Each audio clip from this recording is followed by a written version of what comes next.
It's fine. As well as stable coins like USDT or USDC. 코인 달라면 이상한 거지. 암호화폐로. 암호화폐로 월급을 줘. I have a question. So, do you speak Korean language? No? 오. So, 동무, 블라디보스토크에 했습니까? 동무, 블라디보스토크에 했습니까? 동무, 블라디보스토크에 했습니까? 동무. 위장 취업을 하는 시대까지 왔다는 거예요. 이게 요즘에 저희들이 가성비를 신경을 쓰잖아요. 그런데 마찬가지로 해커들도 가성비를 따집니다. 네. 원래 해킹이라는 게 영화나 드라마 속처럼 막 순식간에 일어나는 게 아니에요. 영화나 이런 데 보면 키보드 몇 번 두드리면 갑자기 막 불 다 꺼지고 막 이런 장면들이 꼭 나오잖아요. 땜 문 열고 막. 네, 맞습니다. 근데 원래 이런 해킹을 하려면 굉장히 오랜 시간이 듭니다. 공을 들여야 되는 거야. 네, 공을 들이는 가장 많은 부분이 무엇이냐면 취약점이 필요하거든요. 이 취약점이라는 게 뭐냐면 하드웨어나 소프트웨어, 그러니까 기계 안에 있는 결함입니다. 이 결함을 찾기 위해서 해커들은 그래서 프로그램을 다 뜯어보는 거예요. 이런 취약점을 찾는 게 사실 보통 일이 아닙니다. 뭐 일주일이 걸리기도 하고 한 달, 1년이 걸리기도 해요. 그래서 이제 북한 해커들이 생각한 게 그러면 어렵게 해킹하지 말고 정정당당하게 보자. 에? 정정당당하게 보자. 에? 정정당당하게 이력서 쓰고 면접 보고 그리고 회사에 들어가서 내부 직원이 되는 겁니다. 그러면 이제 내부 IT 개발 직원이 되면 그 회사가 사용하고 있는 소스 코드도 볼 수 있는 거고 대박이다. 또 경우에 따라서는 그 회사에서 사용하는 데이터베이스에 접근할 수 있는 권한까지도 부여받습니다. 위장 취업 같은 거네. 맞습니다. 근데 이제 덤으로 북한 해커들 입장에서 나는 해킹하러 들어갔는데 돈도 줘. 월급도 주네? 사실 이거는 너무 좋은 혜택인 거죠. 깐수 선생님처럼. 말씀 잘하셨는데 그러네. 옛날에는 이 깐수, 무하마드 깐수 한 명을 간첩으로 보내기 위해서 원래 생긴 것도 아랍처럼 생겼는데 더 아랍인처럼 꾸미고 수염도 기르고 아랍 국가로 유학을 보내고 그 국적을 또 다 제3국가로 보내서 국적 세탁을 해서 위장 신분을 만들고 일본과 동남아를 통해서 한국으로 들어왔어야 되는데 이게 한 10년 정도 걸렸잖아요. 근데 이제는 금방 한다는 거잖아요. AI로. 맞습니다. 그러네. 네. 지금 너무 좋게 얘기해 주신 것 같아요. 가성비라뇨. 이거는 완전히 정말 지능 그래. 교묘한 거고 어떻게 보면 보안업체에 위장 취업한다는 건 저는 너무너무 심각하고 무섭고 그것까지 해도 어떻게 털리나 이런 생각이 들거든요. 지금 정미 씨 얘기 들으시는 많은 시청자분들이 아이 그거는 뭐 기술 얘기지 실제 뭐 얼마나 많이 위장 취업했겠어 싶으실 것도 같아요. 너무 꿈 같은 얘기잖아요. 자 정미 씨 이런 수법으로 위장 서류 꾸미고 위장으로 면접 봐서 실제 미국에서 취업에 성공한 사례가 몇 건 정도 될까요? 그런 사례는 있으면 안 되죠. 일단. 자만하지 않을까요? 자 통계가 있습니다. 작년 한 해에 북한 해커들이 미국에서 취업하는 사례, 위장 취업해서 적발된 사례 통계가 있습니다. 무려 320건 이상이 이런 위장 취업에 성공한 것으로 통계가 나와 있습니다. 근데 여기 소름은 330개 중에서 10개는 못 잡고 320개만 적발한 건지 3,000건, 3만 건 중에서 320건만 적발한 건지는 장담할 수 없다는 거예요. 맞아요. 그런데 이렇게 미국에 위장 취업하는 북한 해커들 이 해킹 이런 거 전문으로 하는 북한 해커 그룹의 실체도 일부 드러났습니다. 이름이 페이머스 천리마예요. 일단 천리마가 들어가면 북한이야. 천리마가 들어가면 북한이에요. 근데 페이머스 천리마예요. 이 조직이 어디냐? 북한 해킹 조직인데 이 조직은 다른 해킹 조직과는 달리 생성형 AI 전문 해킹 그룹입니다. 그래서 AI로 가짜 이력서, 가짜 인터뷰 자료, 가짜 얼굴, 가짜 국적 이런 것들을 만들어서 미국의 IT 기업, 테크 기업들을 화상으로 원격으로 취업하는 전문 해킹 그룹인데 이 사람들이 기가 막혀요. 미국, 캐나다, 영국, 인도, 일본 전 세계 IT 선진국의 소프트웨어 개발자로 위장 취업하는 데 성공을 합니다. 그래서 각 기업이 갖고 있는 고유의 프로그래밍 코드 같은 지적재산권, 기업의 재산이잖아요. 이런 것들을 탈취하거나 아니면 기업들의 가상자산, 비트코인 같은 가상자산들을 탈취하는 것으로 알려져 있습니다. 아니, 듣고 보니까 일종의 간첩질을 사이버상에서 하는 거네요. 맞아요. 위장 취업을 해서 그곳을 위해서 일하는 척 하는데 사실은 정보 빼돌리고 사실은 다른 사람을 위해서 일하고 있는 거니까 간첩 아니에요? 일종이 아니라 간첩 행위죠. 정보를 빼가는 것뿐만이 아니라 이 북한 해커들이 이렇게 위장 취업을 하면 이점이 하나가 더 있습니다. 바로 공급망 공격을 할 수 있다는 건데요. 공격이 어떤 거예요? 네. 공급망 공격은 말 그대로 해커가 공급망에 개입해서 진행하는 공격입니다. 예를 들어서 제가 컴퓨터 제조 하청업체 직원으로 침투했다고 가정을 하면 네. 제가 출근을 해서 컴퓨터를 만들 때 그 컴퓨터 안에 백도어를 심어두는 거예요. 다 하나씩. 그러면은 이제 저는 집에 와서 이 백도어를 통해서 그 컴퓨터에 원할 때 아무 거리낌 없이 그 컴퓨터에 들어갈 수 있게 만들어준 상태로 컴퓨터가 출고가 되는 거고. 또 하나 문이 있는 거야 거기에. 그쵸. 어떡해. 그리고 그 컴퓨터들이 사람들에게 팔리게 되면은 저는 이제 앉아서 해킹을 수천 대, 수만 대를 할 수 있는 거죠. 뭐 이상하게 앱 깔고 뭐 이렇게 침투해가지고 하는 게 아니라 네. 제조업체에서부터 이미 깔려져 있는 거네요. 맞아요. 악성 코드가. 이게 바로 공급망 공격이라는 건데 훨씬 이 위력이 엄청납니다. 왜냐하면 공급망에 개입을 해서 이 악성 코드를 배포하는 수준이기 때문에 그래서 북한 해커들은 더 목숨을 걸고 이 위장 취업에 더 노리는 거죠. 네. 이 공급망 침투가 얼마나 위협적인지 네. 예가 있어요. 로봇 청소기 집에 다들 있으시죠? 네네네. 그 로봇 청소기 앞에 보면 IP 카메라가 나고 있어요. 카메라. 카메라가 있어야지 이게 내가 가는 곳이 얘가 로봇가 주방인지 방인지 안방인지 거실인지 판단할 거 아니에요. 그런데 이 카메라를 통해 가지고 제3자가 밖에서 내 방을 보고 있다고 생각해봐요. 너무 소름 끼쳐. 끔찍하죠. 그러니까 정말 보는 것뿐만 아니라 내 방에 있는 모든 상황을 다 이거를 영상으로 찍어가지고 다른 데 송출을 하고 다른 사람이 이걸 계속 보고 있다 생각하면 정말 끔찍하잖아요. 그렇죠? 실제로 이제 미국에서 어떤 일이 발생했냐면 로봇 청소기가 갑자기 혼자 청소를 하고 있다가 집주인한테 갑자기 욕을 해요. 야이샤! 직접 청소 잘하고 생긴 게 쓰레기통에 뭐야! 그리고 이 로봇 청소기가 청소를 하고 있다가 집안에 반려견이 있을 거 아니에요. 반려견이 그냥 달려들어요. 야, 이게! 이런 식으로. 뭐야? 왜냐? 해킹을 당했어요. 외부에 의해가지고, 외부에서. 진짜요? 얼마 전에 우리나라에서 판매 점유율 1인 로봇 청소기 업체가 이제 개인정보 그 유출 문제 때문에 이제 큰 논란이 됐는데, 자, 지금 그 집주인에게 욕한 로봇 청소기, 야, 이제! 그 다음에 강아지한테 왁왁왁! 했던 그 청소기. 네.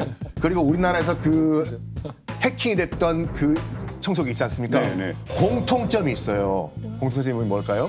중국 제품? 맞습니다. 메이드 인 차이나예요. 아니 근데 이게요, 썬킴 교수 이게 무시무시한 게요. 시골에 고향에 가면 어르신들한테 무릎 안 좋고 하시니까 이 로봇 청소기가 이 물걸레 기능이 되게 좋아서 어른들한테 많이 사드렸어요. 그렇죠. 그리고 뭐 대륙의 실수라고 그래도 가격이 좋아요. 맞아. 그래가지고 지금 이게 정말로 중국이 이 IP 카메라를 통해 가지고 이 정보를 캐고 있나 의심을 많이 했지 않습니까? 네. 그래가지고 아마존에서 파는 중국산 TV와 태블릿을 랜덤으로 조사를 한 적이 있어요. 네. 놀랍게도 조사 대상 100%에서 다 백도어 프로그램이 발견됐죠. 정말로요? 정말로요. 이게 로봇 갖다 버리겠다. 청소기가 최근에 문제가 됐는데 그 이전부터 있었던 게 뭐냐면 그 반려동물이나 아이 키우는 집에서 왜 그 베이비 카메라들 있죠. 외출했을 때 보면 여기도 해킹이 돼서 다 관찰이 되고 더 최근에 문제가 된 게 뭐냐면 아파트 단지에 인터컴이라고 해서 이 현관하고 되는 그 패드 있죠. 월패드. 그게 해킹이 돼서 그러니까 이 단지 하나만 해킹이 되면 그 단지에 사는 모든 집의 카메라를 다 볼 수 있게 돼요. 너무 웃겨. 이게 사실 굉장히 심각한 문제가 됐어요. 그러니까 예를 들어서 메이드 인 차이나는 있지만 메이드 인 북한 뭐 이러면 누가 쓰겠어요? 그렇죠. 아, 네. 맞습니다. 그래서 이런 공급망 공격에서 가장 대세가 되는 게 중국인데요. 그 이유가 중국 해커들 입장에서는 홈이잖아요. 그러니까 중국에서 제조하고 있는 전자기기 공장들이나 유명한 회사들이 중국에 많기 때문에 그냥 가서 설치만 하면 되는 겁니다. 근데 북한에서 만약 전자기기를 만들었다. 북한산 PC, 북한산 스마트폰 쓰시겠어요? 드론도 많고. 널렸어요. 네. 이게 웬만한 강심장이 아니면은 그런 기기들을 잘 못 쓸 거예요. 그게 대중화가 되기 힘들다 보니까 북한 해커들은 해외로 나가서 위장 취업하는 게 훨씬 더 유리한 거죠. 사실 이제 그런 현실들을 북한도 너무 잘 알고 있으니까 이제 새로운 길을 계속 찾은 거죠. 이런 식으로 아예 이제는 아까 말씀하셨지만 월급도 받을 수 있잖아요. 북한이 해외에 많은 해커들을 중국이나 러시아 이런 데 파견해 놨는데 이 사람들 거기 체류하는 비용 되는 것도 쉽지 않아요. 근데 이런 회사 취업이라든가 아르바이트식으로 일감을 따가지고 공작금까지도 마련할 수 있는 이런 상황이 되면 북한 입장에서는 이제 자급자족형의 이 해커들을 무수히 거느릴 수 있는 거죠. 해외 기업들만 얘기했는데 멀리 갈 것 없이 우리나라 기업도 북한 해커에게 타겟이 된 적이 있습니다. 지난 2023년에 북한의 IT 인력이 우리나라 모 기업의 네. 해외 지사예요. 거기 위장 취업하려다가 예. 거기 출근하기 직전에 국정원에 적발된 적이 있거든요. 이 사람 보니까 졸업증명서랑 여권을 의조해가지고 외국인 신분으로 들어온 거예요. 그래서 고용 계약서까지 끝났습니다. 다 썼어요. 그러니까 출근하기 바로 직전에 우리 국정원에서 그걸 딱 적발을 한 거죠. 다행이네요. 예, 다행입니다. 아니 저는 궁금한 게 북한이 해커 부대를 도대체 어떻게 키우는지도 궁금한 게 너무 가면 갈수록 실력이 너무 느는 것 같아요. 진짜. 좀 북한에는 그 기밀군사종합대학 예전에 미림대학이라고 했거든요. 그래서 여기 대학이랑 그리고 김책공대, 그러니까 해커들을 양성하는 그런 전문 기관이 있어요. 근데 또 여기에 가려면은 뭐 수학경연대라든가 그리고 또 금송학원, 금성제일중학교, 어릴 때부터 엘리트 코스를 밟는 친구들이 여기 대학에 갈 수 있는 거예요. 그럼 또 여기 대학에 보내기 위해서 북한의 주민들도 부모들은 자식 그런 사교육을 엄청 시켜요. 네, 그리고 또 출신 성분도 좋아야 되거든요. 여기 가려면은. 그래서 저희 사촌 오빠가 컴퓨터 대학 박사원까지 졸업하고 그 해외 돈 벌러 나가겠다고 그 중앙당 심사를 받고 막 그랬거든요. 근데 저희 사촌 오빠가 토대가 걸렸어요. 토대요? 네, 저희 삼촌이랑 숙모가 이혼을 하셨거든요. 그래서 그게 문제예요? 네, 그게 그 중앙당 팔가 담화를 하면서 문제가 된 거예요. 야, 이혼을 했는데 그럼 너희 아빠는 어디 있냐라고 했는데 저희 삼촌이 그때 당시 행방불명이었어요. 네, 그러니까 중앙당에서는 탈북했을 가능성도 있기 때문에 불합격이야 하고 떨어졌어요. 그래서 저희 숙모가 저희 집에 와가지고 아빠한테 막 한탄을 하셨어요. 그 집안 때문에 우리 아들이 이렇게 잘 나가는 아들, 천재 아들 신세가 망쳤다. 막 그러셨거든요. 근데 그 천재 아들도 그러면 잘 됐으면 해커가 될 수 있었잖아요. 그래서 어떻게 보면 지금 와서 보면은 저희 집에서 그 해커를 막은 거죠. 그러니까 저기서 근데 공부 잘하는 로망이에요. 시세가 근데 하는 얘기가 해외 나가면 돈을 잘 번대요. 해커를 하는 만큼 성과금도 받기 때문에 어떻게 보면 그 북한 내부에서는 월급이 없잖아요. 근데 해외 나가게 되면 달러를 벌어. 그러니까 컴퓨터를 배워서 해외를 나가는 게 로망인 거예요.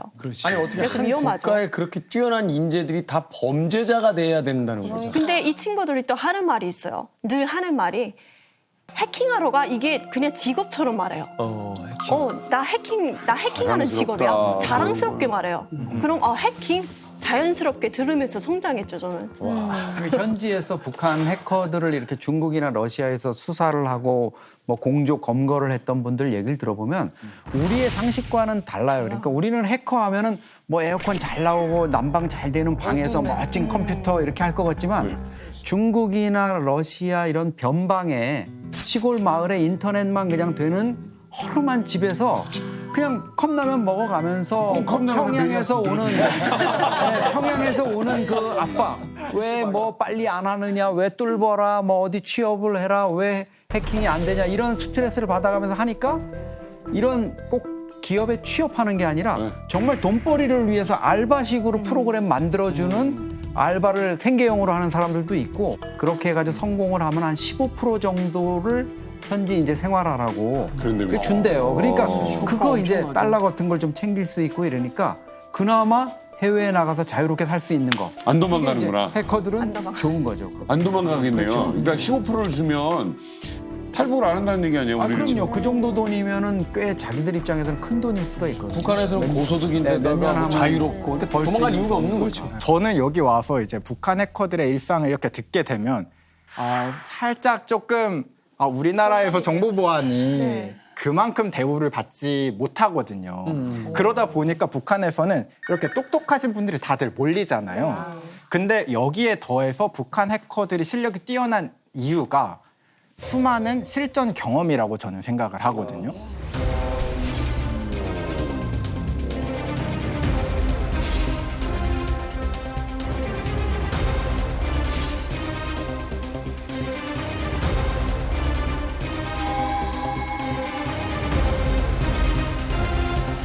계속 하니까. 네, 사실 정상적인 국가라면은 이 해킹이 드러나면 외교가 이제 박살이 나잖아요. 이미지가 굉장히 안 좋아지는데 북한이 만약에 해킹이 지금 걸렸다. 사실 뭐 저희는 그러려니 할 거 아니에요. 북한이 또 했구나라는 생각 정도. 북한했네 그렇죠. 네, 맞아요. 그러다 보니까 이제 북한 입장에서는 그냥 대놓고 해킹 프로젝트들을 그냥 엄청 진행을 할 수 있는 겁니다. 여러 가지 포트폴리오들도 있을 거고. 그러니까 그 실전 경험을 토대로 해서 똑똑한 분들이 이 해킹 기술력이 높아진 거 아닐까라는 생각이 듭니다. 우리나라 같은 경우야 누가 다른 거를 해킹하다가 발각되면 그건 법적인 책임을 지고 그게 위험이 있지만 그렇지. 그 국가 장려 사업인데 성공하면 상금 주고 걸리면 집 옮겨줄 것 같아. 네, 맞아요. 자, 지금부터는 단독 보도입니다. 이거 도직구에서도 안 한 보도. 이만갑에서 풀어놓겠습니다. 이렇게 실력도 뛰어나고 처우도 좋고 탈북도 안 하고 우리가 꼬셔도 넘어오지도 않는 북한 해커들. 심지어 이 사람들의 정체를 찾기도 쉽지 않죠. 그렇죠. 거기에 AI 마스크까지 써버리잖아요. 자, 지금부터 저 이만갑에서 이 북한 해커, 신출 규모란 북한 해커의 진짜 얼굴, 민낯을 진짜요? 제가 또 잡았습니다. 본인이 제가 잡았죠. 자료가 있는 거예요? 잡았어요. 북한 해커의 이름은 게리 리. 게리 리. 그리고 이렇게 위장신문을 내세웠어요. 저는 말레이시아어가 모국어입니다. 이력서를 한번 보시죠. 이게 실제 미국에서 위장 취업을 시도했던 게리 리라는 이름을 쓰던 북한 해커였어요. 외모를 한번 보시면 한국 혹은 뭐 중국 혹은 아시아계인으로 보입니다. 화교 느낌. 그렇죠. 자, 지금부터 북한 해커의 민낯을 여러분들 보실 텐데 이 위장 취업, 북한 해커의 위장 취업을 취재하기 위해서 기자가 면접관인 척 화상 면접에 참여를 합니다. 그리고 실제로 이 미국의 사이버 기업의 회사 관계자가 면접을 진행합니다. 이 북한 해커가 왜 걸렸을까? 여러분 한번 추리해 보시기 바라겠습니다. 영상 보시죠.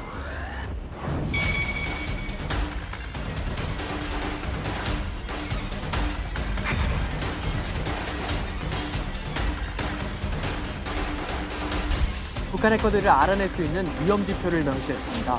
군복을 입은 것처럼 보입니다.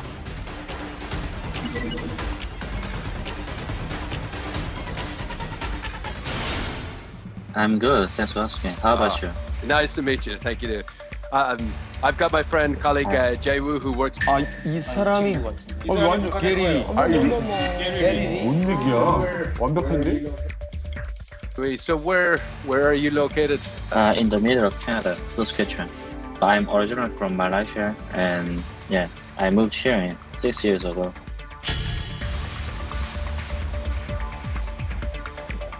영어도 되고. 말레이시아는 아닌데요? 근데 억양이 약간 So what are you looking for in your next role? What do you want to do in your next position? Yeah, so I want to focus in the smart contract development area. In terms of salary, what are your expectations? I'm looking for 120K per year. 뭐야? 연봉이 말도 안 되잖아.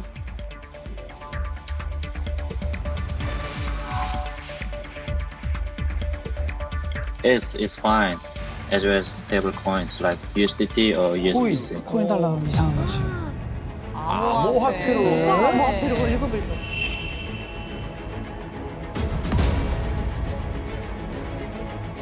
I have a question. So, do you speak Korean language? No? Oh. 아, 눈치를 챘네. 뭐야? 도망갔어. How do you explain that? Maybe Jae-woo, do you want to check if he speaks another language?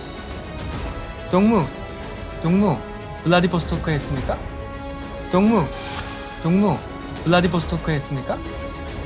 동무, 블라디보스토크 했습니까? 동무. 오. 좋았어.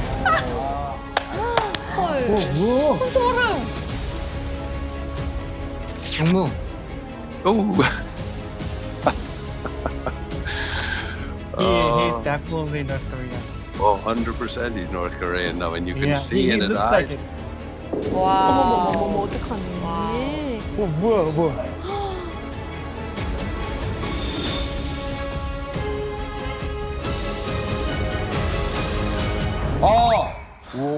도망가잖아, 동무. 바로 도망가네. 동무라니까. 동무라니까 도망가는데, 제 생각에는 걸린 이유가 우리 기자님이 물론 여러 가지로 훌륭하지만 저 남자가 헤어스타일이 너무 북조선이야. 이유도 있었어요. 우리나라 기자는 아니고 그 미국의 그 자유아시아 방송 RFA 소속의 기자예요. 아, 그래요? 예, 그래서 북한 해커에 대한 제보를 받았어요. 아까 그 실제 면접관, 외국 기업의 면접관이 제보를 한 거예요. 자유아시아 방송 RFA에 우리 회사에 북한 해커가 지원한 것 같다.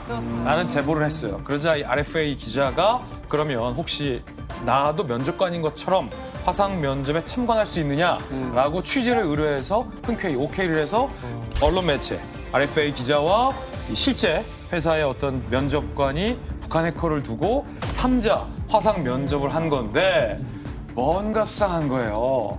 동무 러시아에 있습니까? 하니까 꺼버린 거죠. 근데 요 문제 어떻게 외국인 면접관과 RFA 기자는 이 사람이 북한 사람이다라고 의심을 했을까요? 뭐 때문에? 그러니까 연봉? 아니 그거 아니겠어요? 그 봉급을 갖다가 암호화폐로 받겠다. 갑자기. 그런 것도 있죠. 그러네. 코인으로 샐러리 달라고 한 점이 이상하다고 했지만 그건 사실은 의외로 이유가 아니었어요. 왜냐면 여기가 암호화폐 전문 플랫폼이었어요. 그래서 많은 개발자들은 실제 샐러리를 암호화폐로 지급을 하고 있었기 때문에 그걸 또 노렸죠. 저는 아마 그 사람이 지역에 대해서 좀 의심이 갈 것 같아요. 왜? 이 사람이 뭐 말레이시아에서 있고 뭐 지금 어딘데 무슨 캐나다 못 들어본 이런 캐나다. 지역에서 시골에. 그래서 항상 로케이션에 대해서도 의심이 가면은 거기에 대해서 약간 뭔가 더 파악을 가야 돼요. 그래서 저는 제 입장이지만 저는 그게 아마 지역이 좀 문제이지 않을까. 저는 이력서하고 말투보다는 지역에서 레드 플래그가 나온다라고 봅니다. 근데 아까 그 게리 리? 그러니까 뭐 자기가 위치하고 있다고 밝힌 곳이 캐나다의 서스케처원 주라는 곳이거든요. 이게 중부에 있는 곳인데 여기는 사람보다 곰이 더 많아요. 이게 진짜로. 진짜로. 지리산 속에. 여기가 캐나다 중부에 있는 주인데 면적이 대한민국의 3배예요. 대한민국 3배인데 인구가 120만 명밖에 안 돼요.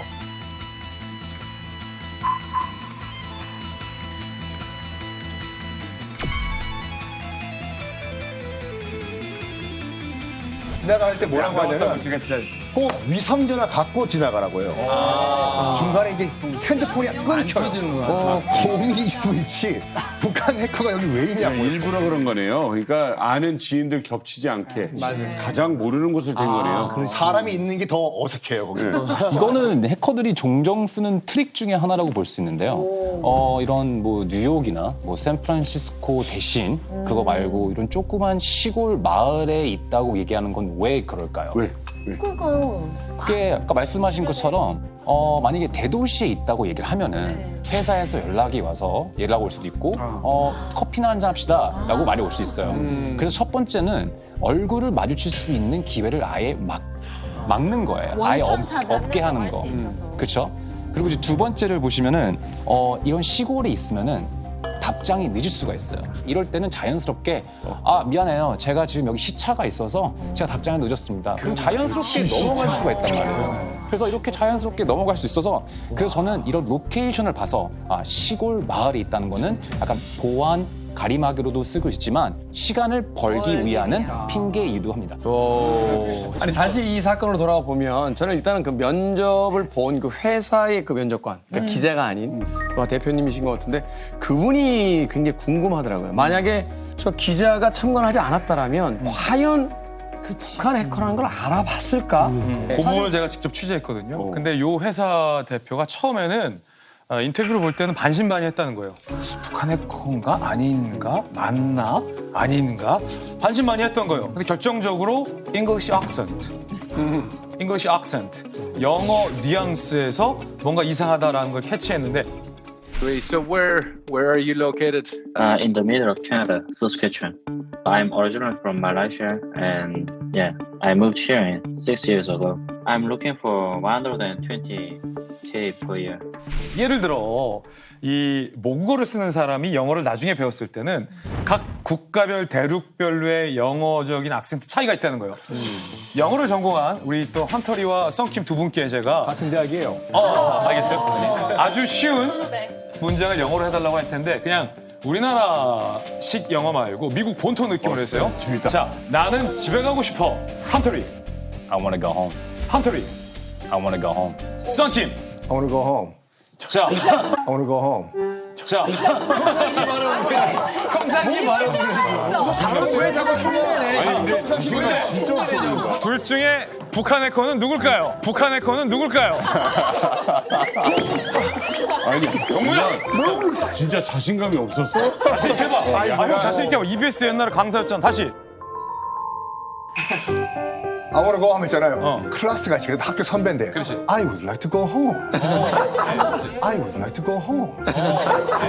자, 그런데 여기 보세요. 둘은 진짜 미국 사람 영어잖아요. 근데 한국 사람이 다 그런 건 아닌데 특유의 대체적으로 이걸 한국 사람들이 하는 영어는 뚝뚝 끊어 읽는데요. 그래서 한국 사람들이 일단 앞부분을 끝맺음을 해야 돼요. I want go home.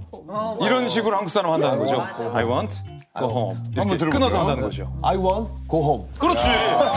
우리가 듣기에는 이게 편해. 근데 한국이 뭐라고? I want to go home. 자, 썬킴. I'd like to go home. 해커다. 뭐라고 이 말입니다. Yeah, so I want to focus in the smart contract development area.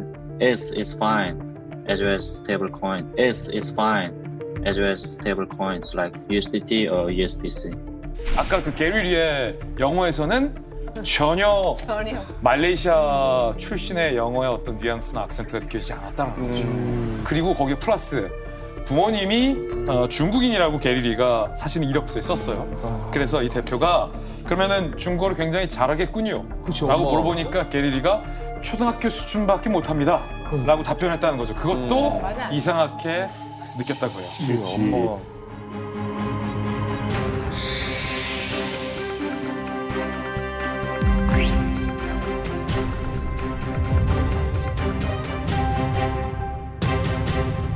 화면을 통해서 만난 게리 첫 인상은 어땠나요? 좀 특이한 점이 있었나요? 저는 처음 봤을 때 좀 생김새만 봤는데도 좀 편견일 수 있지만 북한 사람이구나 이렇게 생각을 했거든요. 생김새가 딱 짧은 머리에 북한 군인처럼 생각돼서 너무 제가 북한 매체에서 항상 봐오던 북한 청년의 이미지랑 비슷해서 진짜. 첫인상 좀 그렇게 생각했던 것 같습니다. 그렇지. 헤어스타일이야. 옷도 그렇고 바리깡. 옷 입는 스타일도 가위질. 맞아, 이쪽으로 밀고. 그냥 딱 처음 보고 영어 하는 걸 들으니까 뭐 일본에 사느냐 중국에 사느냐 이렇게 물어보는데 약간 대답도 엉성하게 하고 조금만 집어 물으면은 대답을 못해요. 그래서 제가 그 들으면서 오케이 약간 우리가 그 전에 공부한 북한 해커 패턴하고 비슷하다, 똑같다. 놀라운 게 자기 진짜 얼굴을 드러내놓고 활동하는 건데 자기 얼굴을 이렇게 드러내는 이유는 뭐라고 생각하세요? 코로나19 이후에 IT나 암호화폐 분야에서는 계속해서 원격 업무를 진행했는데 어느 정도 뭐 원격 근무라고 하려면은 화상 면접은 좀 필수가 돼가지고 북한 IT 노동자들도 어쩔 수 없이 얼굴을 드러낸 것 같아요. 근데 또 최근에는 IT 노동자들이 화상 면접을 하는 모습을 사이버 보안 업체 그리고 또 언론들이 이렇게 공개를 하면서 자신들의 그 얼굴을 공개하는 거를 좀 꺼리게 됐습니다. 아, 그러네요. 가장 최근에 북한 IT 노동자들이 하는 방법은 미국에 있는 조력자들을 섭외해서 이 사람들이 인터뷰를 직접 진행하고 업무만 북한 IT 노동자들이 수행하는 방식으로 바뀌고 있습니다. 조력자. 돈 조금만 주면 해주는 사람들. 근데 전 지금 갑자기 든 생각인데 우리가 본 게릴리 있잖아요. 지금 나온 그분이 사실 첫 번째 취업이 아니었을 거 아니에요. 그러면 아까 우리가 맨 처음에 봤던 그 영상 속의 인물일 수도 있는 거네요. 얼굴에 하셨죠. 막 이상한 가면을 썼던 동일 인물일 수도 있잖아요. 그럴 수도 있죠. 여기에 보고 안 되면 나가고 저기에 보고 안 되면 또 트라이하고. 그러네. 너무 무섭다 진짜. 그리고 또 아직 좀 심증은 있는데 네네. 사실 물증은 없잖아요. 예. 채팅방을 그냥 나가버렸고. 뭐 잡을 수 있나? 더 이상 뭐 확인할 방법이 없는 거 아니에요? 이 사람도 사실은 수준급의 북한 해커는 아니에요. 그렇지. 돌발 상황에 얼굴 다 팔리고. 진짜 수준급의 해커는 돌발 상황에 대처가 돼야 돼요. 동무 블라디보스토크에 있습니까? 그러면 하급은 이렇게 꺼버리고 나가죠. 중급은 아닙니다. 이것도 그거냐. 근데 중급이라고 했잖아. 하바롭스크에 있습니다. 상급은 pardon? 끝까지. pardon? 이렇게 못 알아듣는 척 연기를 하는 게 상급인데 뭐라고요? 이렇게. 그런데 이 게리 같은 경우는 놀라서 화들짝 모니터를 꺼버린 거예요. 얼마나 당황했어. 이건 하급인 거죠. 자, 그러면 여기서 과연 이 게리에 대한 추적이 끝났을까? 이 게리가 로그아웃하고 어디론가 숨어버렸지만 그의 행적을 아까 봤던 이 RFA 팀이 추적을 하기 시작합니다. 대박이다. 자, 아까 정민 씨가 굉장히 중요한 얘기했어요. 게리 리가 이번에 첫 취업이었을까? 의문을 RFA가 가진 거죠. 그래서 이 전 직장에서 취업에 성공했었던 게리를 채용했던 전 직장의 대표를 RFA가 만난 겁니다. 그 영상 보시죠.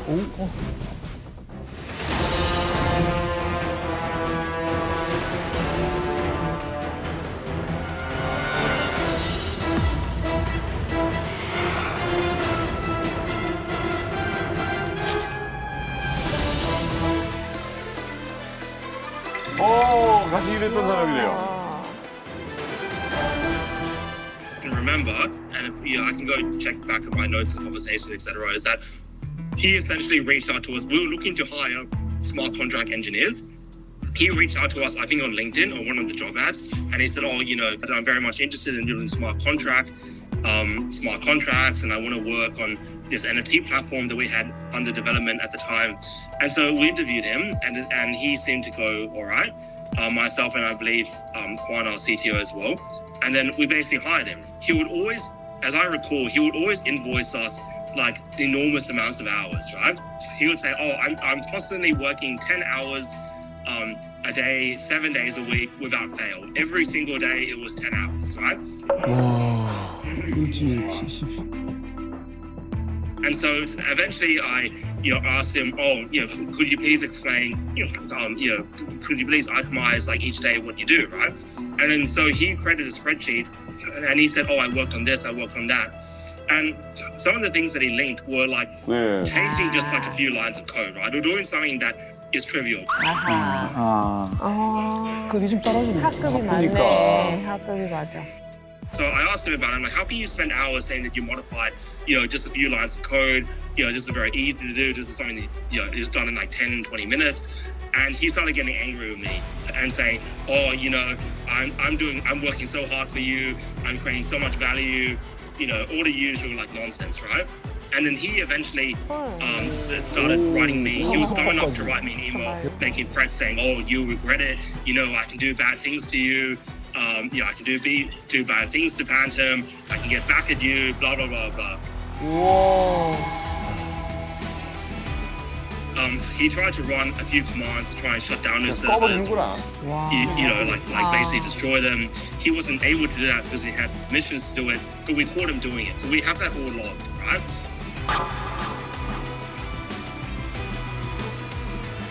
자, 이게 걸려서 다행이지. 참. 두 명의 회사 사장이 등장해요. 첫 번째, 우리가 처음에 봤던 이 사장, 그러니까 이 RFA 기자를 참가시켜서 의심했던 사장은 다행히 의심을 해서 게리 리를 채용하지 않은 거고, 우리가 지금 본 영상, 채용을 한 거예요, 속아서. 일을 써보다 보니 쓸데없이 돈은 많이 청구하는데 실력은 떨어진다. 그러면서 나중에 협박까지 했다는 거잖아요. 이 사람은 속았던 거예요. 실제 IT 그룹의 채용 담당자인 불구하고. 그렇죠. 저는 제가 봤을 때는 아까 학급이라고 이야기해 주셨는데 확실히 학급이 맞구나 라고 명확히 느낀 게 왜요?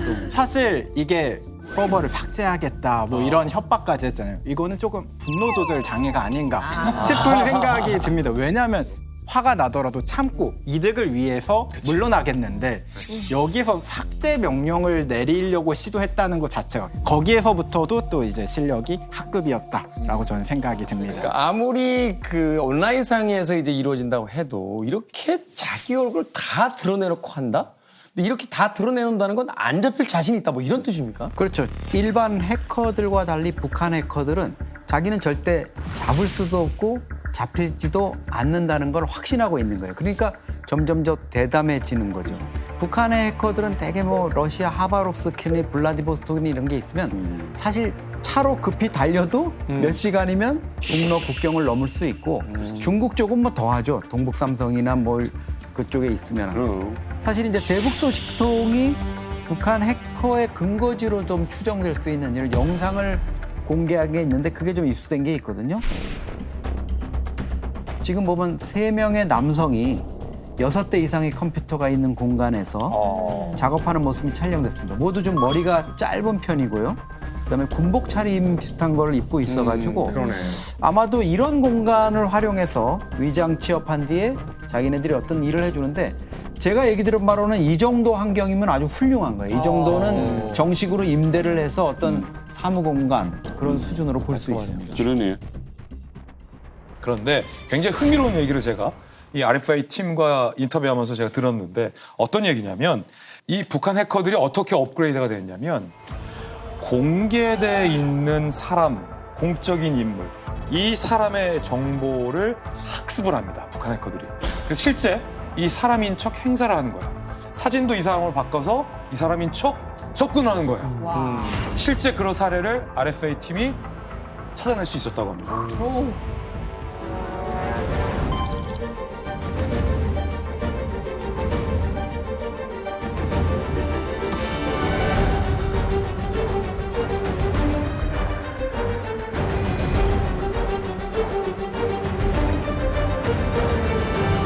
차일드 잭슨 그레이엄. 박 기자님, 유진차, 잭슨 그레이엄 이런 인물들의 프로필을 추적하셨는데 어떤 점이 좀 특히 수상했나요? 형주 씨가 입수한 FBI 기소장으로부터 시작했는데 노동자들이 만든 가짜 회사 이름이 있더라고요. 그래서 그거를 저희가 검색해 보니까 아직 링크드인에 계정이 남아 있었고 유진차, 잭슨 그레이엄 특정 인물들이 나왔어요. 그래서 그 프로필 사진을 구글 사진 검색으로 찾아보니까 전혀 다른 인물들이 나오고 있더라고요. 한국에 계신 교수님의 좀 사진을 도용하기도 했고 좀 외국 사람을 도용하기도 했고 와. 이름과 이력은 똑같았는데 사진이 전혀 다른 사진들로 계속 바뀌더라고요.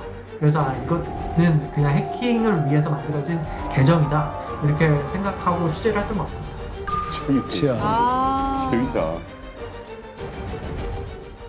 링크드인에서 북한 해커가 한 얼마나 많이 활동하고 있나요?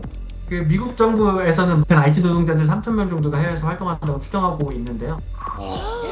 말도 안 돼. 야, 엄청나네. 그 링크드인 외뿐만 아니라 프리랜서 구인 사이트가 좀 꽤 있는데 거기서 좀 활발하게 활동하고 있는 것 같은데 최근에는 좀 본인 인증이 강화되면서 좀 줄어들고 있는 것 같습니다. 기업들도 채용 절차에 좀 신경을 더 쓰고 있고 사이버 보안 업체들도 솔루션을 좀 마련하고 있는 방안인데 북한 노동자들의 수법이 계속 대응해서 진화하고 있는 상황에 좀 큰 과제라고 생각합니다. 이게 검증할 수 있는 그런 검증 절차가 좀 느슨하거나 너무 방대하다는 거잖아요. 저도 외국에 있을 때는 링크드인을 많이 썼는데요. 누구나 만들 수 있고 누구나 이력서를 올릴 수 있다는 거죠.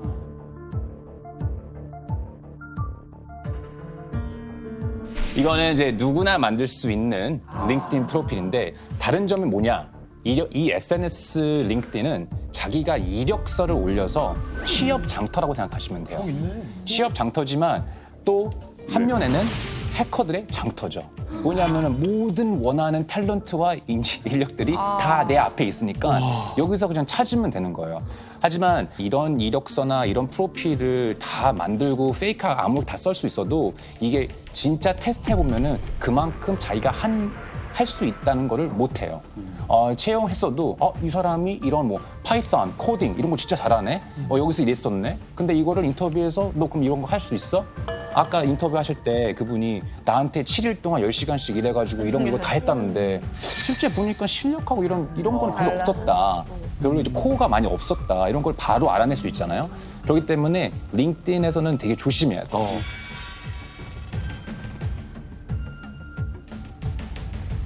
자, 그래서 이 취재팀이 또 한 명 북한 해커로 의심되는 사람을 찾았어요. 또 있어요. 이름이 누구예요? 에릭 리예요. 에릭 리. 그런데 재밌어요. 에릭 리가 북한 해커로 의심되는데 물증이 없는 거야. 그렇지. 뭔가 의심되는데 연락을 보내도 답도 안 하고. 그런데 RFA 팀이 미국의 한 사이버 보안 업체를 통해서 에릭 리라는 프로필을 검증해 본 결과 충격적인 것을 발견했습니다. 뭐였냐면 온라인상에서 에릭 리가 무려 6개의 다른 계정을 동시에 운영하고 있었고 3개의 다른 이름과 3개의 다른 사진을 사용하면서 다양한 기업들의 구직을 트라이하고 있었던 겁니다. 예? 이 3명 다 에릭 리였어요. 똑같은 사람이에요. 아니 근데 이 미국은 우리랑 좀 다르게 어떻게 보면 화상 면접을 좀 많이 보는 것 같은데 그런 걸 알고 북한이 이제 해커들이 노리는 거라면 대면으로 하면 되는 거 아닌가요? 이게 이렇게 보시면 돼요. 미국이 땅덩어리가 너무 넓어가지고 그렇지. 일단은 이제 이력서를 내요. 낸 다음에 1차 면접, 2차 면접이 있을 거 아니에요. 1차 면접을 했는데 예를 들어가지고 지원자가 LA에 사는데 회사는 뉴욕에 있어요. 비행기로 5시간이에요. 5시간 동안 비행기를 타고 왔는데 미안하지만 다음 기회에. 그러면 허무하잖아, 솔직히. 그래야 예전부터 이제 코로나 이전 때부터 이제 화상 면접이 있었으니까 1차 스크리닝 하는 거 이제 이력서를 받아요. 받은 다음에 1차 어떤 사람인가 한번 보자. 해가지고 이제 줌 카메라로 이제 1차 면접을 하고 정말로 이 사람이 가능성 있다 그러면 본사로 와라 비행기 타고 그런 식으로 이제 시스템이 돌아갔거든요. 우리나라에 비해서 지금도 그렇고 예전도 그렇고 미국은 지원하는 시스템이 굉장히 어떻게 보면 허술해요. 그러니까 지금 보니까 링크드인에는 사진까지 보시잖아요. 제가 지원했을 때까지만 하더라도 사진 붙이는 것 자체가 불법이었어요. 맞아요. 왜냐하면 그죠? 사진 보고 얼굴 보고 떨어뜨렸다. 근데 소송 걸 수가 있으니까. 아예 성별도 내가 남자 여자도 안 적었어요. 남자로 적었는데 떨어뜨리면 내가 남자라고 떨어뜨렸지. 이것 때문에요. 인권 문제가 있구나. 그렇죠. 그리고 뭐 내가 어떤 학교 다녔고 우리는 뭐 학교 뭐 졸업증명서 뭐 등본 다 보내야 되잖아요. 나 하버드 나왔다. 뭐 적어도 돼요. 나 뭐 IBM에 근무했다. 이거를 어떻게 조사를 하냐면 맨 마지막에 레퍼런스라고 해가지고 그 추천인의 그 이름과 전화번호를 써요. 그러니까 나를 검증해 줄 수 있는 사람. 이건 복불복이에요. 너무 바빠가지고 그냥 얘 믿고 고용하자도 있고 내가 한번 전화 한번 해볼까? 도 있는데 아마 북한 해커가 이걸 노렸을 것 같아요. 어차피 확률은 50대 50이니까 한번 찔러나 보자. 전화를 해가지고 내가 가짜라는 거가 등통을 하면 다음 기회에 하면 또 다른 데가 지원하면 되는 거고 만약에 검증이 안 됐다 그러면 취직되는 거예요. 결국 이제 실패하면 또 바꾸고 그렇죠. 또 바꾸고 해서 이게 저 링크드인에 이제 프로필 3개가 남아있는 이런 상황이 이제 벌어지게 되는 거죠. 뭐 헌터리로 하러, 헌터스 리로 하러, 다음 날은 K-팝 데몬 헌터리. 쭉 만들면 그러니까. 자, 다시 게리리로 돌아와서 이야기를 좀 해보자면요. 이 사람이 하급 해커인지 모르겠습니다만 돈 욕심은 어마어마합니다. 이 영상을 보면 나왔습니다만 주 7일 내내 매일 10시간씩 일했다고 주장을 합니다. 그러면서 연봉으로 12만 달러, 그러니까 하나로 약 1억 6천만 원을 요구했다는 거죠. 북한 IT 노동자들에게 1인당 정해진 할당량이 있습니다. 북한 말로 노르마라 그러죠. 그게 대충 약 10만 달러라고 하거든요. 그러니까 하나로 하면 1억 3천만 원인데 생각을 해보면 미국 이런 데서 보통 IT 노동자들이 받는 연봉 정도인 것 같아요. 그게. 예, 그건 받아야 된다는 거죠. 그러니까 한 탈북자가 그렇게 증언을 했는데 이 할당량을 채우지 못한 경우에는 다시 북한으로 그냥 끌려간다 그러더라고요. 그러니까 목숨 걸고 이걸 갖다가 채워줘야 되는 거죠. 그래서 북한 IT 노동자들의 가장 큰 목적이 바로 돈을 버는 거고 그 할당량을 채우는 거고 그 다음에 거기서 이제 떨어지는 자기한테 뭐 15% 정도 떨어지는 그 돈을 챙기는 건데 결국은 뭐냐면 이 사람들은 그러니까 IT 산업의 블루 칼라들이에요.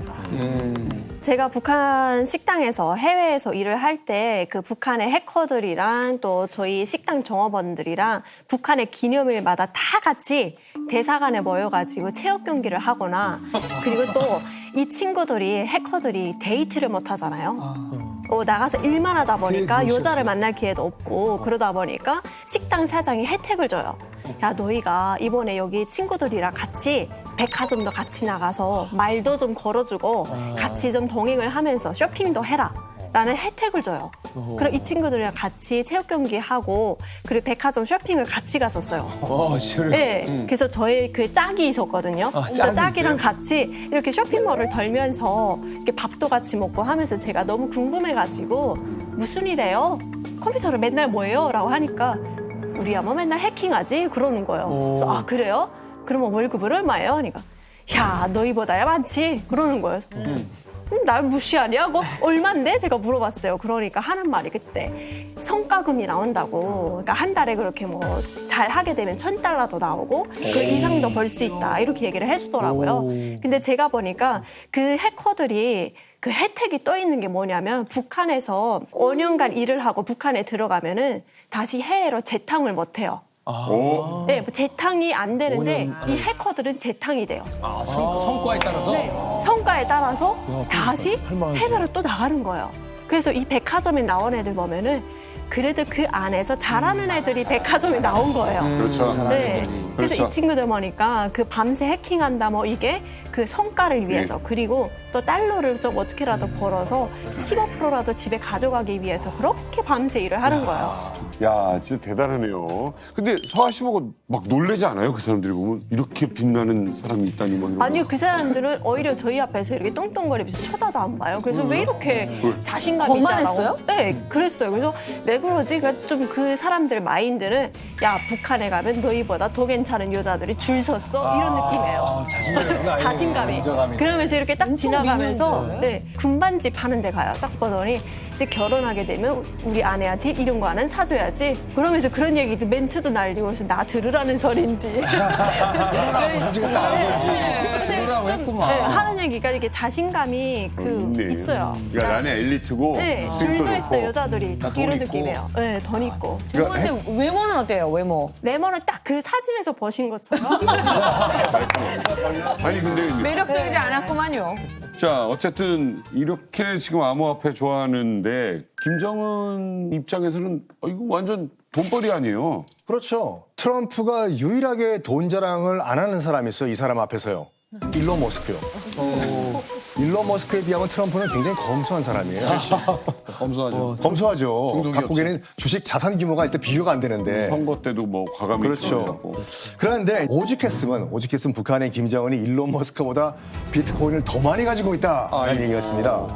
실제로 지난 3월 실시됐던 조사에 따르면은 북한의 비트코인 보유량이 얼마냐면 13,400여 개 이상이라고 해요. 근데 일론 머스크가 이끄는 그 테슬라가 보유하고 있는 비트코인이 몇 개가 있냐? 11,500여 개인데 김정은이 갖고 있는 비트코인이 더 많다 이거죠. 그러니까 지금 테슬라가 전 세계 상장사 가운데서 4번째로 비트코인을 많이 보유하고 있는 회사거든요. 이 테슬라보다 김정은의 지갑에 16%가 더 비트코인이 있다 이 말이에요. 7천억을 가지고 있다고요? 그보다 더. 진짜로요? 더.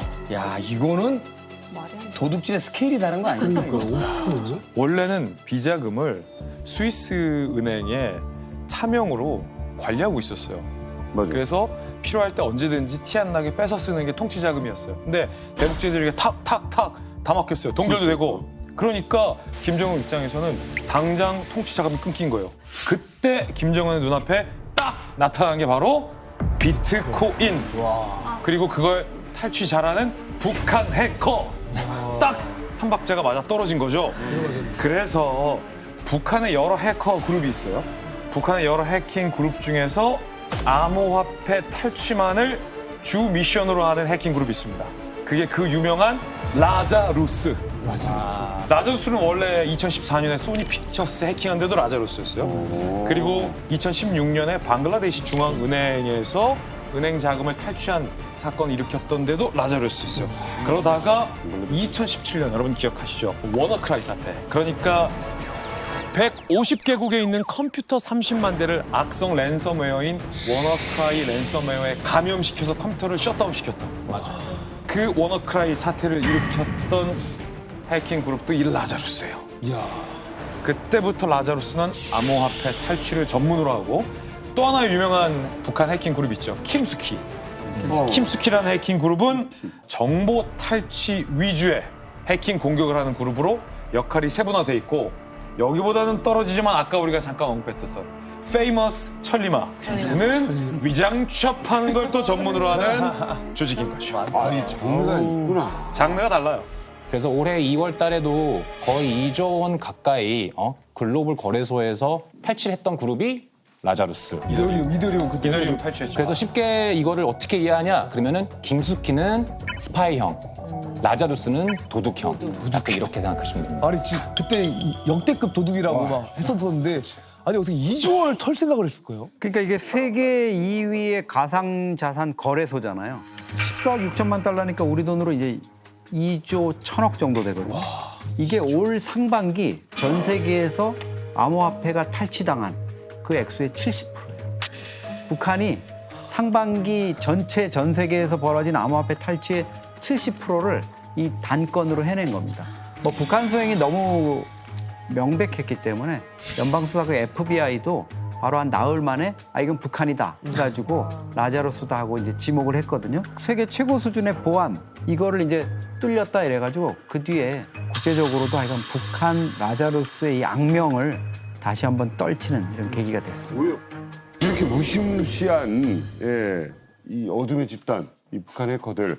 그런데요, 얼마 전 이들의 컴퓨터를 해킹하는 해커들이 등장을 했습니다. 자, 이렇게 되니까 이제 항상 터는 쪽에서 도둑들이 열심히 털어다가 우리 집 창고에다 보관을 했는데 도둑들의 창고를 털리는 그런 일이 벌어진 거예요. 근데 문제는요, 이 다시 털게 된 창고에서 나와서는 안 될 무엇인가가 나와버렸다는 거예요. 뭐지?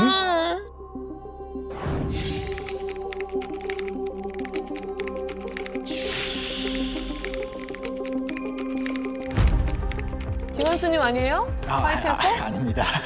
당황해하면서 친구 아니에요? 친구 아닙니다.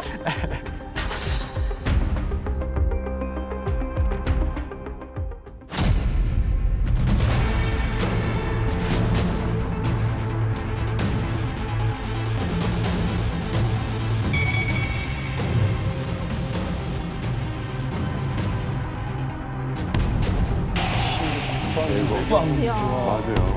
말도 안 돼. 법원도 있었습니다. 법원이 털렸었죠. 법원 기록이.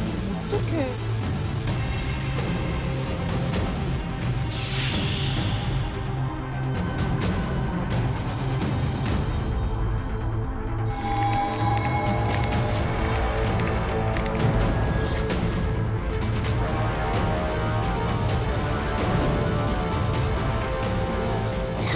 그냥 여기저기 왜 이렇게 탕탕 돌고 다니는 그래도 한 가지 희망이 있는 게 북한 해커들도 털렸다. 이게 뭐야, 지금? 지들도 털린 거예요. 네. 그러니까 이 과정이 미국 보안 전문지 프렉의 하나의 어떤 보고서로 올라옵니다. 아이디가 세이버와 사이보그라는 화이트 해커 둘이에요. 이 둘이 우연히 한 컴퓨터를 해킹했다가 뭔가 좀 이상한데라고 해서 자세히 살펴보니까 해킹한 컴퓨터에 북한 정찰 총국 산하의 해커 조직, 우리가 얘기했던 김숙희와 관련된 단서들이 그 안에 우글우글 바글바글 있었던 거죠. 그래서 보고서명이 이래요. APT down the North Korea files. 그러니까 화이트 해커들이 운 좋게 털었는데 김숙희 관련된 정보들이 대거 나왔죠. 저도 그래서 이 보고서를 보고 이 자료들을 한번 이렇게 열람을 해봤는데 정말 놀랍습니다. 네. 있어서는 안 될 자료들도 많이 있었고요. 여기를 이제 노렸던 게 이제 킴스키거든요. 이 킴스키의 메인 타겟은 우리나라 정부나 혹은 미국 정부. 이 두 타겟이 주요 타겟이고요. 이 킴스키가 주로 사용하는 그리고 가장 좋아하는 해킹 수법이 있습니다. 그 수법은 바로 사람을 속이는 사회공학 기법이라고 하거든요. 이 사회공학 기법은 시스템을 직접 뚫기보다는 사람을 속여서 침투하는 방법을 말해요. 예를 들어서 뭐 피싱, 똑같은 로그인 페이지를 만들어서 공무원들한테 뿌립니다. 그러면 거기에서 한 사람이라도 아이디와 비밀번호를 썼다면 그 사람의 계정으로 우리나라 정부 시스템에 들어오는 거죠. 혹은 뭐 악성 메일이라고 해서 악성 코드를 첨부한 메일을 보내기도 하고요. 이거 너무 소름 끼치는 얘기잖아요. 그렇죠. 로그인 페이지를 만들어 놓다니. 근데 우리 한수 씨와 같은 선생님 같은 그 화이트하이 해커들이 이제 김숙희로 추정되는 컴퓨터에 들어가 봤어요. 뭐가 있는지. 뭐가 있나 한번 보자 했더니 일단은 백도어 프로그램 있었어요. 뒷문이요. 그리고 또 이 백도어 프로그램, 뒷문 프로그램을 어떻게 사용을 하는지 가이드라인도 또 있었어요. 이렇게 뭐 사용을 하라.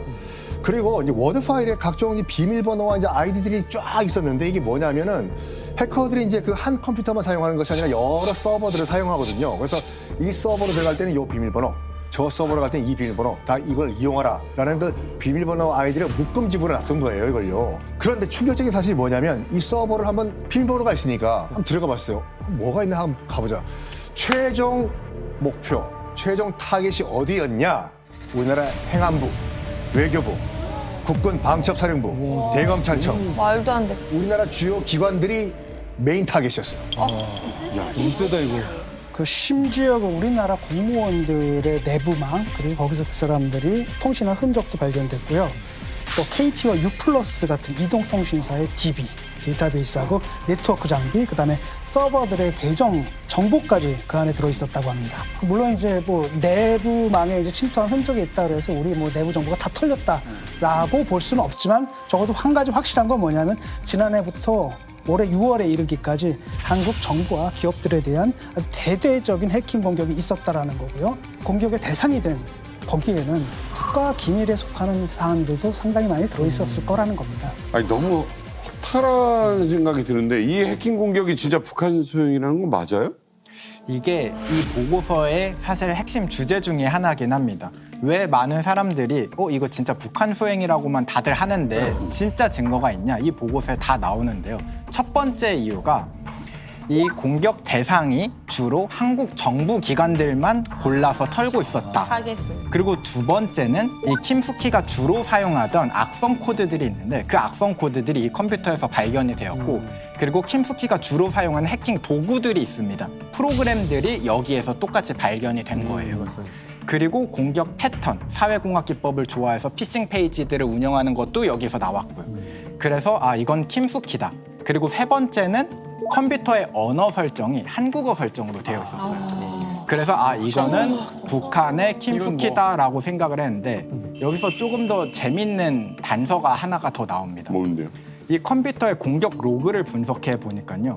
정확히 아침 9시에 해킹 공격이 시작되어서 저녁 5시에 해킹 공격이 끝납니다. 한국 사람들이. 근데 이게 나이스 파이. 정말 이게 요즘 MZ들도 누리지 못할 워라벨인데 어떻게 5시에 컴퓨터를 땡 하고 끌 수가. 이게 9시부터 5시까지 꾸준히 이 근무한 티가 나는 거예요. 사실 저는 이걸 보면 블랙 해커는 아니다.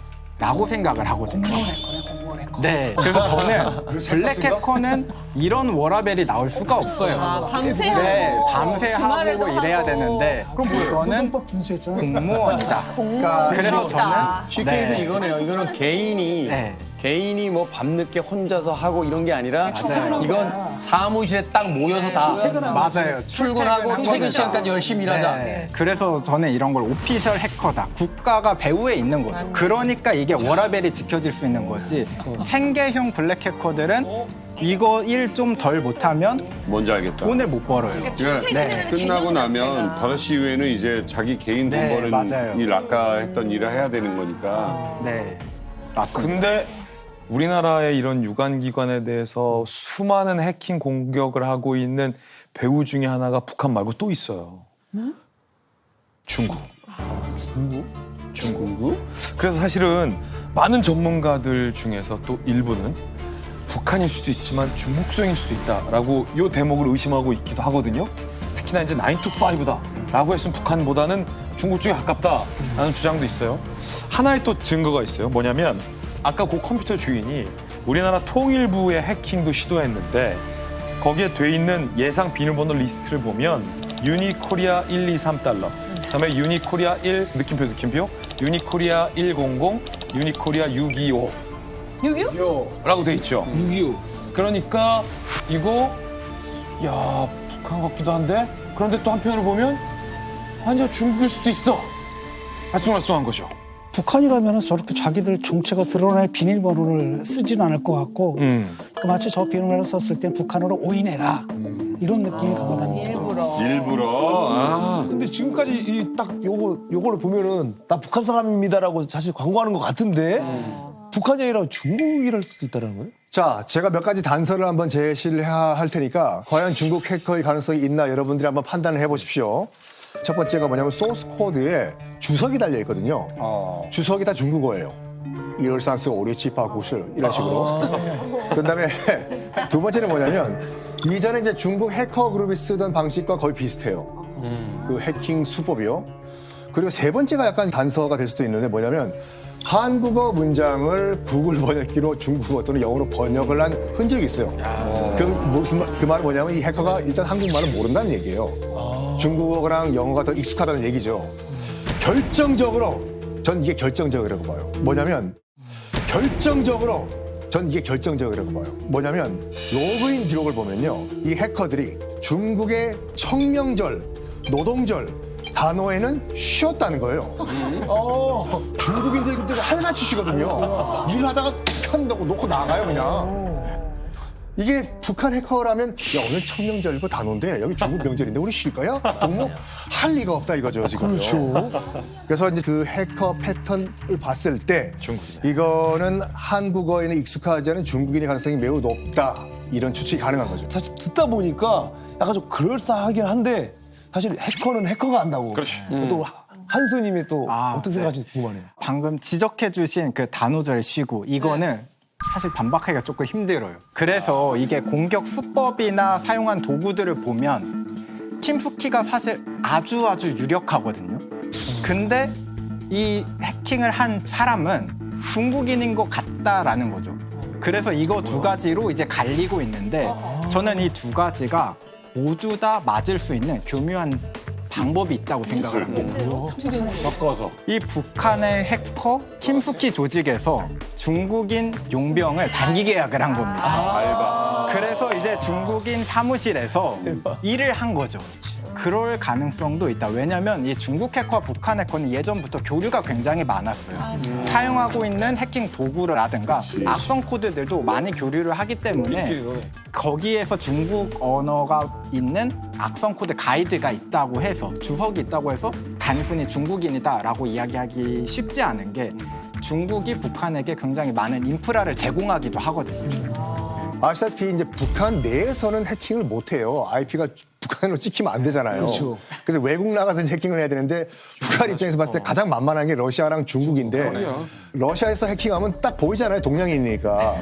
근데 중국 가면 입만 딱 닫으면 중국인인지 북한인지 몰라요. 아시다시피 심양 있잖아요. 선양은 제2의 북한이라고 할 정도로 보이부 깔려 있고 보이부가 운영하는 호텔도 있었고 이제 그 북한 초상 휘장 있잖아요. 이거 달고 다니는 사람도 많아요. 심양에는요. 그러니까 거기서 이제 해킹을 할 가능성이 많은데 저는 이게 포인트라고 생각해요. 비트코인이요. 비트코인을 갖고 있으면 아무 의미가 없어요. 이거. 그렇죠. 현찰화를 시켜야 되거든요. 그렇죠. 결국은 팔아야 되잖아. 누군가 환전을 해줘야 돼요. 현찰로. 그걸 누가 해주냐. 아니 북한이 해킹한 걸 뻔히 아는데 영국이 해주겠어요? 프랑스가 해주겠어요? 그래, 이거. 중국밖에 없어요. 그러니까 중국 내에서 해킹을 하고 중국 환전상이든 어떤 그 은행이든지 이걸 환전을 해준 다음에 우리 n분의 1로 나누자. 맞아요. 그 대신 우리도 사무실도 제공해주고 우리도 모른 척 할 테니까. 그렇죠. 그 대신에 너희들 뭐 기술력 필요하냐? 그럼 중국 해커들 알바 좀 붙여줄게. 단 우리가 이번 한 거만큼 너희들 그 비트코인 n분의 1로 나누자. 했을 가능성도 있다 이거죠. 그렇지. 근데 이게요, 지금 결론은 그거네요. 그러니까 중국이다, 북한이다가 지금 중요한 게 아닙니다. 지금 어차피 털렸어요. 털리고 우리 기관, 정부기관 뚫렸고요. 이 북한 해커의 이 공격이 사실은 이제 우리나라와 북한 정도의 문제가 아니고요. 국제 안보를 흔드는 수준이에요. 그러니까 이게 해커 대 해커, 나라 대 나라의 문제를 넘어서 이제 글로벌한 어떤 그렇죠. 안보에 대한 문제가 된 건데 이게 사실은 막기가 쉽지 않은 거죠. 그런데 이제 한미일이 이 사이버 보안 이 부분에서는 사실 너무 잘 뭉치고 있어요. 지난 8월 27일에도 도쿄에서 한미일 3국이 공동 성명까지 냈거든요. 이게 왜 그러냐면 이 자금줄 자체가 지금 뭐 그냥 몇백만 불 정도가 아니지 않습니까? 뭐 몇 조 원 규모로 이렇게 되면 전체적으로 북한이 뭐 용병을 파견하고 또 다른 인력을 송출하고 이렇게 벌어들이는 돈보다 훨씬 이게 많은 캐시를 그냥 벌크 캐시를 쥐는 거니까 대량 살상 무기, 핵이나 미사일 개발 자금으로도 흘러가니까 이걸 차단해야 되겠다. 이거는 단순한 해킹의 문제가 아니라 그러네요. 한미일이 공동으로 대응해야 될 안보 문제다. 이렇게 지금 의기투합이 되고 있습니다. 대북 제재 해봤자 소용없는 거잖아요. 그렇죠. 이게 몇 조가 이거는 뭐 대북 제재라는 게 결국은 자금줄을 재는 게 핵심이었는데 그거 할 필요가 없어진 거죠. 이제 북한은 이렇게 가성비가 갑인 원가가 거의 안 들어가잖아요. 다른 거는 하려면 예를 들어 파병을 용병 형식으로 해가지고 돈을 벌어들이려도 병사들이 많이 죽고 이러면 리더십에 위기가 올 수 있고 이런 부분이 있고 또 다른 외화벌이 불법적인 거 뭐 하다 보면 꼬리가 밟히잖아요. 그렇죠. 근데 이거는 아주 완전 범죄로 또 어마어마한 캐시를 벌어들일 수 있는. 1년에 또 평양에서 한 300명씩 계속 만들어가지고 또 인력은 또 계속 수급이 가능하고요. 영재는 계속 만들어지는 영재들은 거예요. 계속 양성돼서 현업에 투입이 되는. 능력자들은 더 많을 테고 지금 계속 또 경험이 쌓일 테고. 자, 각종 AI 기술로 이제 위장 취업을 하는 북한 해커들인데 아무리 보안 기술이 뛰어나다 하더라도 그 보안 기술을 뛰어넘는 또 다른 또 해킹 기술들을 보여주고 있습니다. 그렇다면 이 북한의 해커 부대를 근본적으로 좀 막기 위한 그런 방법이 있다면 뭐가 있을까요? 저희가 귀찮더라도 정말 지켜야 되는 습관들이 있거든요. 뭐 2차 인증을 한다거나 아니면 의심되는 프로그램을 다운로드 받고 실행하는 것 자체. 이게 나는 절대 안 해. 라고 생각하시겠지만 아마 은연중에 하실 수도 있어요. 어떤 프로그램을 무료 다운로드. 나 이거 돈 쓰고 하고 싶지 않은데 이런 걸 가지고 찾다 보면은 해킹 당할 가능성이 크거든요. 그래서 그러한 사소한 습관만 지키셔도 해킹 당할 가능성을 현저하게 줄일 수 있다라고 이야기를 드리고 싶어요. 저도 100% 동의합니다. 무조건 시스템을 더 어렵게, 자물쇠를 더 어렵게 만들어서 못 들게 만들라. 이것만 포커스하는 게 아니고 자물쇠가 아무리 강해도 관리자만 뚫리면 자물쇠는 열리거든요. 그렇죠. 그렇기 때문에 사람을 공격하는 이런 플랫폼을 바뀌었기 때문에 자물쇠보다는 우리의 습관, 불편하도 감수해라. 예를 들어서 이메일이나 메신저를 쓰실 때 이게 인증 코드를 받잖아요. 로그인을 하면은 전화를 오건 뭐 메시지가 오건 내가 나라는 거를 인증해야 한단 말이에요. 근데 이게 좀 번거스럽고 귀찮아요. 아니 이거 내가 맨날 하고 있는데 또 해야 돼? 다시 또 보내야 돼? 이렇지만 하지만 말씀하신 것처럼 저희가 습관 이런 패턴을 바꿔줘야지 항상 이런 루틴이 바꿔줘야지 이런 시스템도 저희가 더 보안을 위해서 더 지킬 수 있다고 좀 봅니다.